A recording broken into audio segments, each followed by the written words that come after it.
SIVA, Streaming Independiente de Venezuela activa.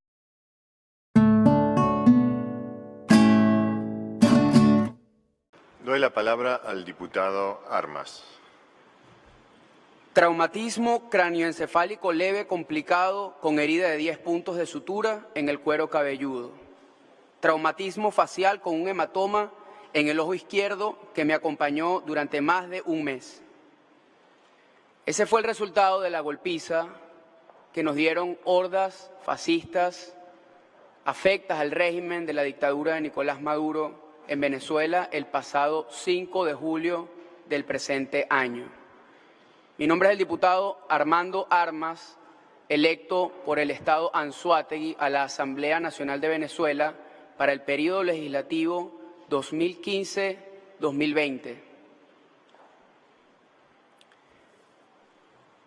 El día 5 de julio de este año se perpetró una atrocidad, un ataque al Parlamento de Venezuela que no ha sido un caso aislado.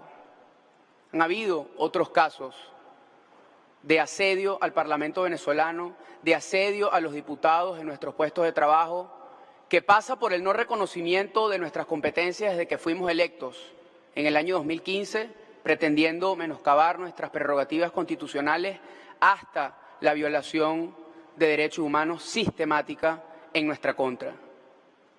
Ese día no fue el día que Dios, la divina providencia, quiso que yo muriera, pero la verdad es que fue un intento de asesinato. Ese día, las hordas comandadas o designadas por el régimen, por la dictadura y con la aquiescencia, con la complacencia, con la complicidad del órgano que debe custodiarnos en el Palacio Federal Legislativo, como lo es la Guardia Nacional, comandada por el coronel Vladimir Lugo Armas, pues no hicieron nada para defendernos y más bien, con su aquiescencia y con su complicidad, como veremos en estas fotos, en esa foto, ustedes pueden ver ahí, detrás de la persona que está dando una patada, está el coronel Vladimir Lugo Armas, en esa foto, al lado de la fuente.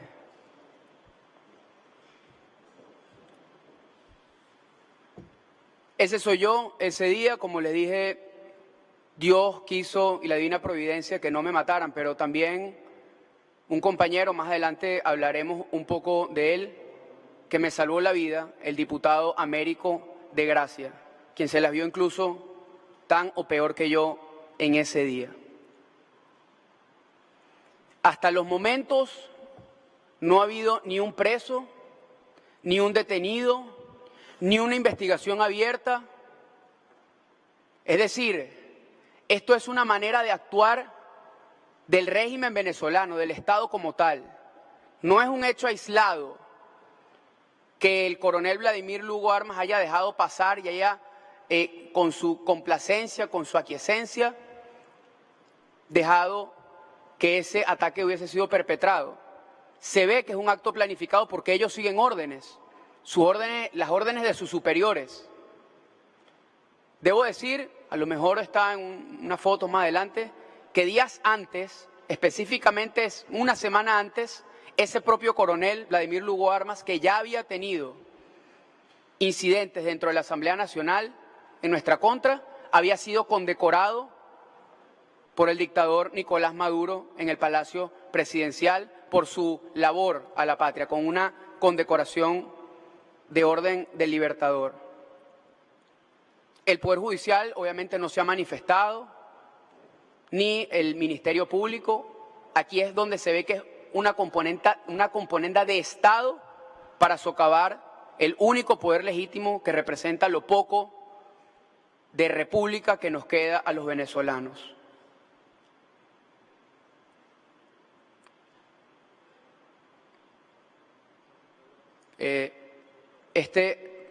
Yo quisiera, sí, se puede poner el video.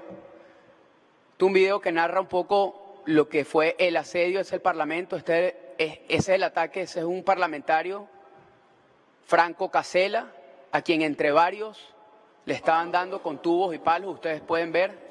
Este es el coronel Vladimir Lugo Armas, que estaba ahí. Y esa persona que le están dando en el piso es este servidor que de milagro le está hoy hablando aquí a ustedes. Sé que está en el piso soy yo. Acto reflejo de convulsiones, me dijo. Y ahí se ve flagrantemente cómo la Guardia Nacional y los efectivos no hacen nada. Ese es el diputado Américo de Gracia, quien gracias a él hoy en día estoy vivo. Ahí debemos destacar que las rejas solamente pueden ser abiertas con la connivencia, él es el diputado Américo de Gracia, pero con la connivencia de quienes resguardan la seguridad como lo es la Guardia Nacional. Es decir, no han podido entrar ahí sin que haya podido permitírsele la entrada de quienes resguardan la seguridad. Es decir, los dejaron entrar. Es decir, fue un ataque premeditado.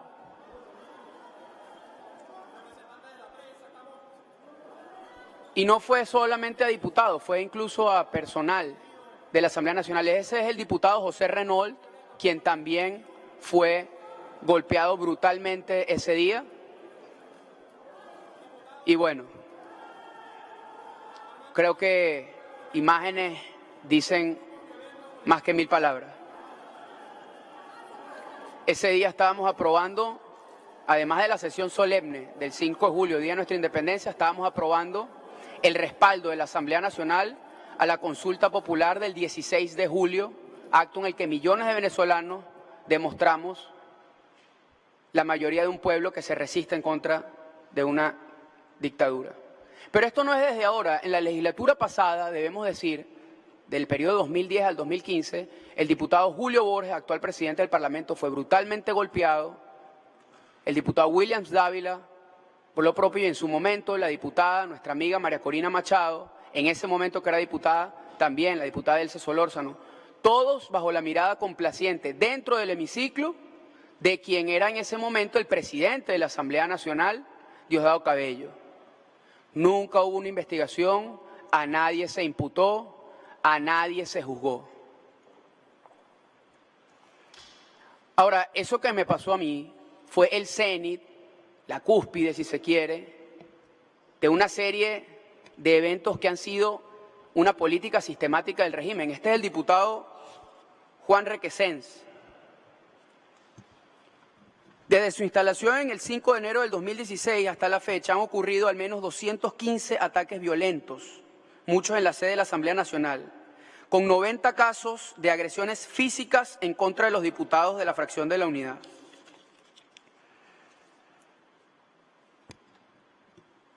Las agresiones físicas han sido perpetradas por funcionarios de la Guardia Nacional Bolivariana y la Policía Nacional Bolivariana en su represión a las protestas ciudadanas que los diputados hemos acompañado en la calle, porque los diputados tenemos como sede de sesiones la Asamblea Nacional, el Palacio Federal Legislativo, pero nuestra jurisdicción o nuestro sitio de trabajo es todo el territorio nacional y donde esté la gente. Este es el diputado Juan Requesens, Unidad, el Estado Táchira. Presentó en este momento un corte profundo sobre la sede izquierda a causa de un golpe propinado por grupos violentos con un palo a las afueras de la Defensoría del Pueblo, órgano que debe velar por el resguardo de los derechos humanos el día 3 de abril. Este es el diputado José Brito, Unidad del Estado Anzoátegui. Fractura de costilla y contusiones en el hemitórax derecho al ser agredido por grupos violentos enfrente de la Defensoría del Pueblo el mismo 3 de abril, como los he narrado. Este es el presidente de la Asamblea Nacional, Julio Borges, Unidad del Estado Miranda. Ceguera momentánea a causa de rociamiento con gas pimienta por la Policía Nacional Bolivariana y Guardia Nacional Bolivariana en el rostro el día 4 de abril. Este es el diputado Richard Blanco, Unidad del Distrito Capital. Cuadro respiratorio complicado al ser atacado con gas lacrimógeno, al igual que la diputada Milagros Valera, Unidad Mérida, en la marcha del 4 de abril que tenía como destino el Palacio Federal Legislativo. Este es el diputado Juan Guaidó, Unidad Venezuela. Unidad Vargas, afectado por los gases lacrimógenos y perdigones. Denunció que presuntos colectivos armados dispararon en la autopista Francisco Fajardo para disolver esa concentración. Como el diputado José Rafael Guzmán, herido de perdigón en la parte baja de la espalda durante una manifestación el 4 de abril. Este es el diputado Carlos Paparoni, en uno de sus primeros ataques. En manifestaciones recibió puñetazos en la cara, golpes en la cabeza y un metrazo. Se le disparó con una metra, canica, que provino del piquete de la Guardia Nacional Bolivariana. Y aquí quiero hacer un comentario. Se dispara con canicas, así como fue asesinado mi amigo César Pereira, estudiante en el estado Anzoátegui, se le dispara con canicas para no dejar rastro balístico al momento de iniciar las investigaciones, para que no se pueda dejar registro de la bala. Entonces se dispara con canicas, con metras. Y así fueron asesinados varios muchachos y así se le disparó al diputado Carlos Paparoni por el estado Mérida. La diputada Delsa Solórzano, neuritis por impacto de bomba lacrimógena a la altura del pecho mientras participaba en la marcha del 10 de abril. Luego del 27 de junio, las diputadas Delsa Solórzano y Olivia Lozano fueron golpeadas por efectivos de la Guardia Nacional en el Palacio Federal Legislativo cuando intentaron indagar acerca del ingreso irregular de efectivos de la sede del Palacio Federal Legislativo. Este es el diputado... No, bueno, hay muchas más. El diputado José Manuel Olivares, herida de 4 centímetros en la cabeza. Yo no sé si pueden poner otra vez la presentación. Herida de 4 centímetros en la cabeza al recibir un impacto de bomba lacrimógena el 1 de mayo. Así como el primer vicepresidente de la Asamblea Nacional, diferentes. Nosotros podemos consignar un reporte de la cantidad de diputados que han sido electos, pero esto no es lo único. Tenemos el caso de detenciones arbitrarias y procedimientos judiciales violentando la inmunidad parlamentaria de varios diputados. Acá, este es José Manuel Olivares, está la diputada Gabriela Arellano.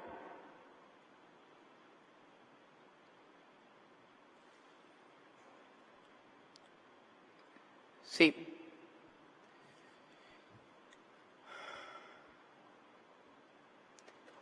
Bueno, estos son los diputados para cerrar un poco el día del asedio al Parlamento. Además de mi persona, está el diputado Américo de Gracia en el centro. Una de las personas, el personal, no solamente fuimos agredidos diputados, sino personal que trabaja en la Asamblea Nacional, y el otro es el diputado José Renault, ese día. Y está el caso de Gilbert Caro, el caso de Renzo Prieto, Rosmin Mantilla y Gilberto Sojo. Fueron encarcelados por motivos políticos antes de las elecciones parlamentarias, han debido ser liberados una vez que fueron electos diputados.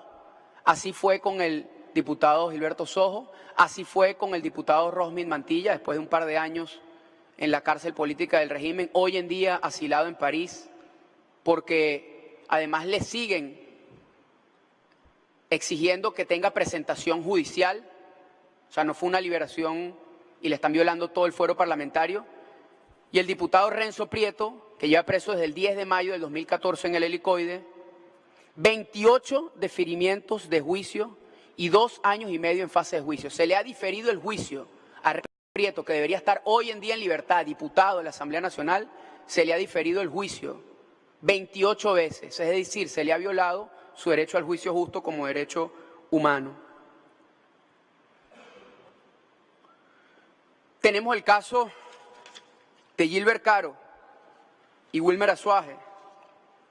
Gilbert Caro, juramentado y en funciones, fue detenido en enero de este año y falsamente inculpado por portar un fusil automático liviano, explosivos plásticos C4 y dinero en efectivo. Fue imputado por traición a la patria y sustracción de efectos militares, violentándosele el fuero parlamentario, que es consagrado en nuestro derecho constitucional del artículo 200, y está siendo juzgado en tribunales militares y tiene 9 meses privado de su libertad en aislamiento en la penitenciaría 26 de julio en San Juan de los Morros, Guárico, una cárcel común. Ahí ha sufrido tortura física, tortura psicológica, vejaciones, violaciones al derecho al juicio justo, ha perdido más de 12 kilos en la cárcel porque lo tienen pasando hambre, le han recortado las raciones de comida, le niegan la alimentación. Pero también tenemos el caso de Wilmer Azuaje. Wilmer Azuaje, si bien no es diputado de la Asamblea Nacional, es diputado a un consejo regional en el estado Barinas. Fue detenido en el estado Barinas el 2 de mayo, en horas de la madrugada, sin orden judicial, y recluido en la sede de la Policía Política del Régimen, que es el SEBIN en Caracas. Pasó más de un mes para que sus familiares, abogados y demás personas supiesen de qué se le acusaba. Actos de terrorismo por participar en delincuencia organizada.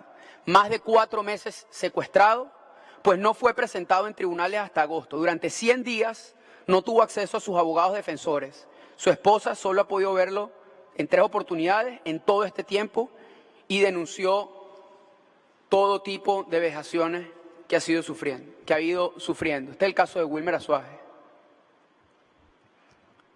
Pero además nosotros, los diputados, estamos atrapados en nuestro país y en nuestro desenvolvimiento como seres humanos.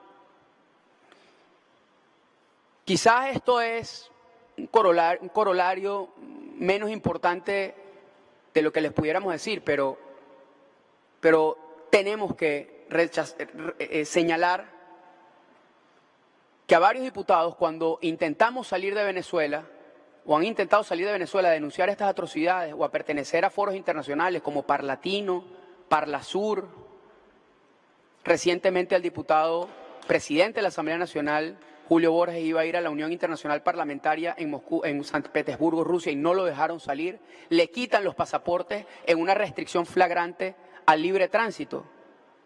Es decir, si la situación inclusive empeorare y decidieran salir diputados al exilio, pues le quitan sus pasaportes, restricción al libre tránsito. Pero además está el tema de la restricción, entre otras, de la suspensión de los salarios de los diputados. Tenemos casi 2 años que no cobramos sueldo y según el artículo 197 de nuestra Constitución, la profesión de ser parlamentario es a dedicación exclusiva. Es decir, no podemos tener actividades económicas diferentes a la de ser diputado. Y cuando entonces nos quitan el salario, pues obviamente nos convertimos en el voluntariado más grande de la historia de nuestro país.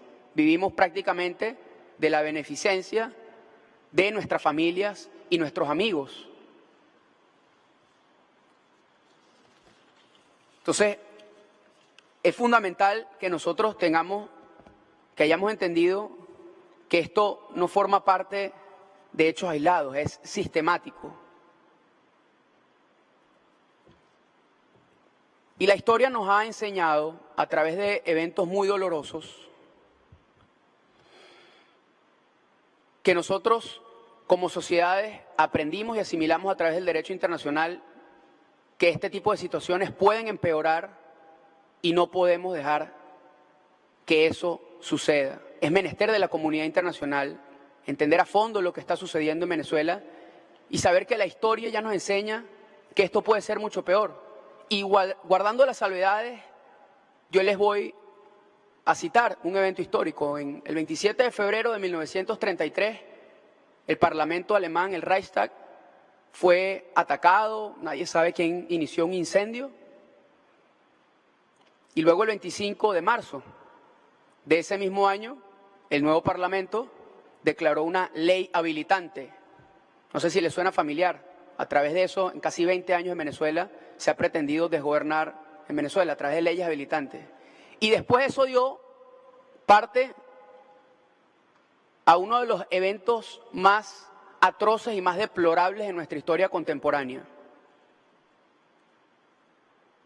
Y eso nos enseñó que debemos tener un sistema de derecho internacional para prevenir. En este momento la comunidad internacional, y con esto concluyo, tenemos la posibilidad de prevenir. La otra opción es ¿prevenimos o permitimos? Si no prevenimos, la historia nos enseña que claramente esto va a empeorar y va a degenerar en una situación que nadie quiere en el hemisferio y en el mundo. Prevenir las atrocidades que pasan hoy en día en Venezuela para que no haya una escalada de un régimen que tiene 3 elementos fundamentales. Es un régimen delincuencial, es un régimen transnacional y es un régimen hegemónico. Y ese desafío, los venezolanos no lo podemos superar sin la colaboración de la comunidad internacional y el arraigo en los profundos valores democráticos y de protección y garantía de los derechos humanos. Muchas gracias.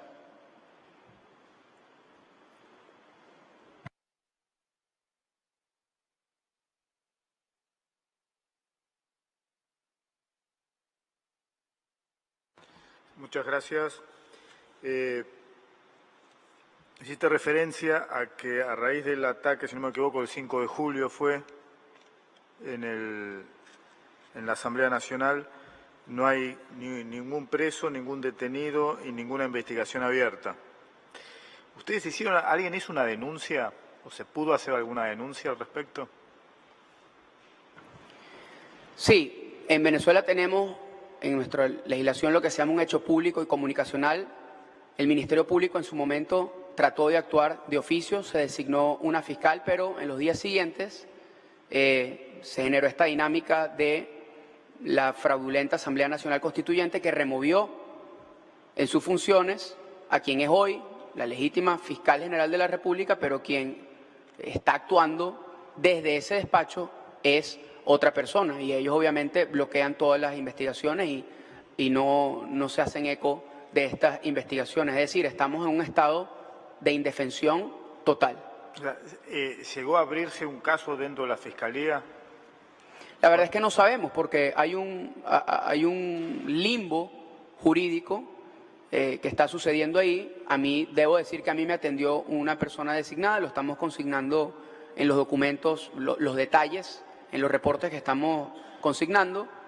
Hubo una comisión el mismo día en la clínica que me tomó las fotos forenses, abrieron me imagino que abrieron un expediente, pero esa dinámica al final no tuvo continuidad porque se irrumpió, dado que el fraude constituyente removió a la fiscal y removió a muchos fiscales que estaban trabajando en ese sentido de protección a los derechos humanos y resguardo del Estado de Derecho. ¿Cuándo ocurrió? ¿Fue el 5 de julio? ¿Es correcto lo que dije? ¿El 5 de julio? El ataque particular fue el 5 de julio. Lo demás que hemos contado, está en los reportes aquí, son días diferentes. Sí, ahora pregunto sobre eso. Y el coronel, tengo entendido, no, la persona a cargo, Vladimir Hugo Armas, ¿fue condecorado con anterioridad o con posterioridad al 5 de julio? Bueno, fue condecorado con anterioridad, pero debemos recordar que este no fue el primer asedio a la Asamblea Nacional. Hubo en otras oportunidades, incluso ingreso a la Asamblea Nacional sin circunstancias cuasi fatales como las que hubo el 5 de julio, pero ya había habido o hubo una perpetración, un ingreso de grupos violentos a la Asamblea Nacional, sin ningún tipo de fatalidad en ese momento. Pero ya se sabía, ya se había hecho eco un incidente en donde el presidente de la Asamblea Nacional había estado hablando con esta persona en su oficina y se ve claramente, ustedes deben haber visto en muchos sitios los videos donde esta persona lo empuja y lo saca en empujones de la oficina. Una persona que tiene que estar bajo el mando o las directrices en ese momento o bajo la coordinación de quien dirige la Asamblea Nacional, como lo es el presidente de la Asamblea Nacional. Ellos tienen una oficina permanente ahí. O sea, ese grupo que resguarda, de la Guardia Nacional, que resguarda el Palacio Federal Legislativo, tiene una oficina permanente ahí. Y ellos deben estar coordinados por quien dirige la Asamblea Nacional, como lo es el presidente de la Asamblea Nacional. Bien. Tú hiciste referencia a 215 ataques violentos. Los 215 ataques a los que hace referencia son todos a parlamentarios, a miembros del Parlamento. Correcto. ¿Y cuáles las fechas en que ocurrieron? ¿Entre qué fechas ocurrieron estos 215 ataques? Bueno, nosotros tenemos que entender que fue cuando nosotros inauguramos la Asamblea Nacional, fue el 4 de enero del año 2016. Hasta la fecha, eso es lo que hemos contabilizado. Sin embargo, en la legislatura anterior hubo incidentes de violencia también en contra parlamentarios. Pero es que en 20 años, o en casi 20 años, en lo que lleva el régimen chavista, han habido incidentes contraparlamentarios que podemos muy bien documentar en los reportes que estamos haciendo llegar a esta comisión. Pero esto no es algo nuevo, esto es un patrón sistemático que se ha venido incrementando y que tiende a incrementarse. De acuerdo, pero estos 215 ataques ocurrieron entre el 4 de enero del 2016 y la fecha. Y esta fecha. Sí. De acuerdo. A la gente para hablar de manera normal y debatir ideas. Normalmente llegó una persona armado con una pistola a amenazarnos a nosotros y a las personas que trabajan con nosotros, las personas que trabajan conmigo específicamente. Entonces, y eso así, y nos tiran, y por no decir los insultos, tiran tomates. Es decir, eso por un lado. Por otro lado, cuando quitan todo el presupuesto a la Asamblea Nacional de Funcionamiento, han eliminado los servicios públicos como la luz, el agua, la energía, y tenemos que despachar a los grupos de trabajadores, al staff, después de mediodía. No se puede seguir trabajando. No tenemos papel ni siquiera para una impresión, para una impresora. No hay ni siquiera papel sanitario de baño porque han eliminado los cortes y el presupuesto a la Asamblea Nacional, que fue electa por la mayoría de los venezolanos. Quizá esa es la última elección que hemos visto por abrumadora mayoría que pudo haber sido respetada en Venezuela. Y esa mayoría está representada en nosotros, como grupo político disidente. Es decir, yo quiero dejar muy claro acá que a nosotros nos atacan, a mí casi me matan, me asesinan, casi me asesinan el 5 de julio de este año, por la misma razón que le quitan los pasaportes a unos diputados o defensores de derechos humanos, por la misma razón que matan estudiantes, por la misma razón que se amenaza día a día a través de la televisora pública a la disidencia, porque pertenecemos a un grupo político mayoritario, por cierto, que disiente del régimen. Esa es la única razón. Y eso no es un hecho aislado, eso es sistemático y eso es parte de un plan.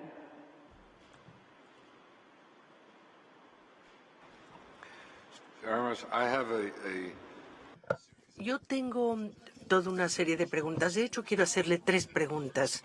La primera, ¿sería justo decir que lo que usted acaba de describirnos aquí el día de hoy, en su testimonio, en su declaración, es un patrón constante de ataques difundidos y sistemáticos al Parlamento como una institución y sobre los parlamentarios? En otras palabras, que este es un ataque sistemático sobre la democracia, los derechos humanos y el Estado de Derecho en su país. Lugar a dudas. En Venezuela hay un régimen no solamente antidemocrático, sino de carácter delincuencial, que tiene que cercenar todo principio que guía al Estado democrático. Elecciones transparentes, libres y justas que no hay, pero una vez que nosotros sorteamos esas vicisitudes, como nosotros no sorteamos pocas vicisitudes, y en el reporte que estoy remitiendo a la comisión, la primera parte que hay es sobre cómo nosotros fuimos electos y cómo todas las dificultades que nos puso el régimen para ser electos hasta último momento. Entonces, es un ataque no solamente a los principios, sino luego a los designios de la gente. Cuando salimos electos como fracción mayoritaria, entonces pretenden socavar de manera ilegítima, de manera ilegal, las prerrogativas que nosotros tenemos constitucionalmente y legalmente hablando. Entonces, sí, es un patrón sistemático de cooptación del sistema democrático por un sistema autoritario de cortes de visos delincuenciales. Y en el caso de los diputados, representamos a un grupo de representación política que está siendo perseguida, llámese disidencia en general, pero los parlamentarios que representamos a esa mayoría, a ese grupo de personas, obviamente estamos siendo objeto especial de esa persecución. ¿Sería justo decir que esta delincuencia o criminalidad, como usted describe, se lleva a cabo en medio de una cultura de impunidad, donde los que cometen los actos no rinden cuentas, no se hace que rindan cuentas y podrían aún recompensarlos? No es solamente en el caso de Vladimir Lugo Armas, que ha sido condecorado y ha sido, si se quiere, alabado desde el Palacio Presidencial. Ha habido otros casos con anterioridad, hace 10 años, poco más de 10 años, una Guardia Nacional femenina arremetió contra una mujer llamada Elinor Montes. Esta Guardia Nacional, esta efectiva, luego fue condecorada. Todo el mundo sabe el rol infame que tuvieron muchos funcionarios de la Guardia Nacional Bolivariana en las protestas durante 4 meses en Venezuela.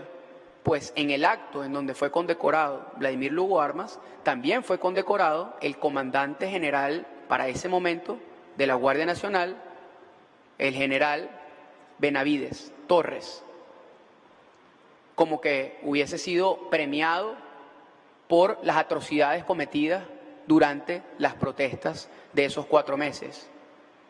Entonces, sí, efectivamente hay una cultura que pretende potenciar la impunidad, las atrocidades, que pretende desmembrar el Estado de Derecho e imponer la barbarie y la fuerza a través de la propaganda, a través de lo más vil que hemos conocido como sociedades a través de nuestros años.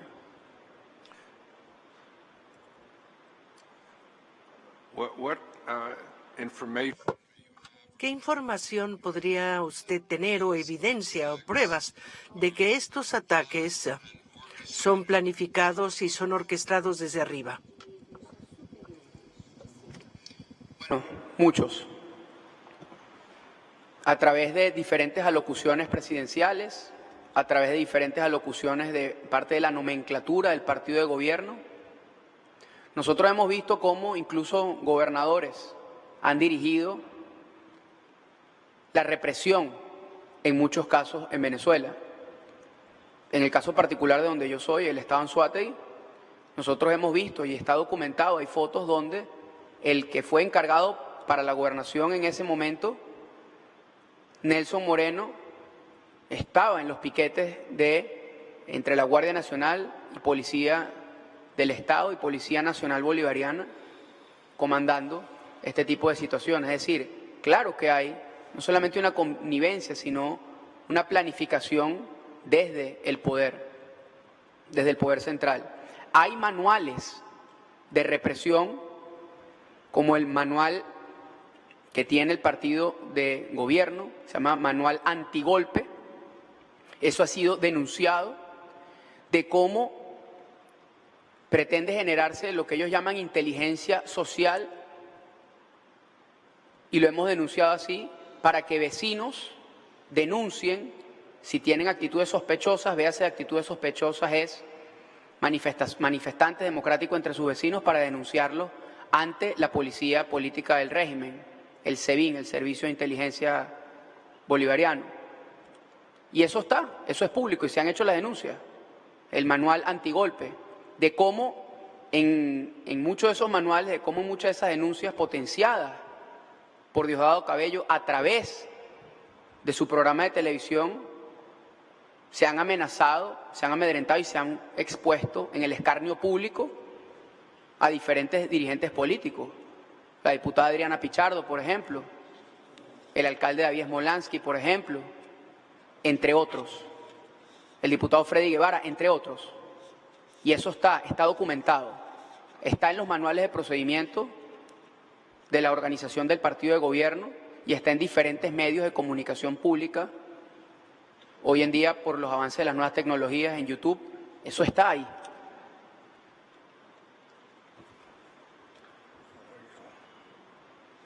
Thank you. Gracias. Una única pregunta. Quiero conocer su opinión después de haber oído la situación de la Asamblea Nacional, de la Fiscalía General de la Nación, de la Corte Suprema de Justicia, del Tribunal de Elecciones, Consejo Nacional Electoral, ¿qué está hoy en día funcionando bien de acuerdo con la Constitución en Venezuela?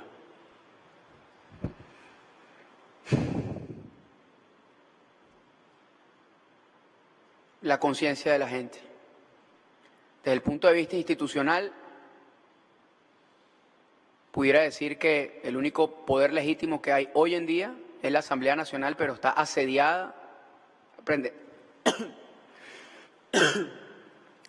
ha pretendido ser desarticulada, desmembrada desde el punto de vista financiero, desde el punto de vista institucional, desde el punto de vista moral, comunicacional y desde el punto de vista físico, como hemos visto en esta presentación.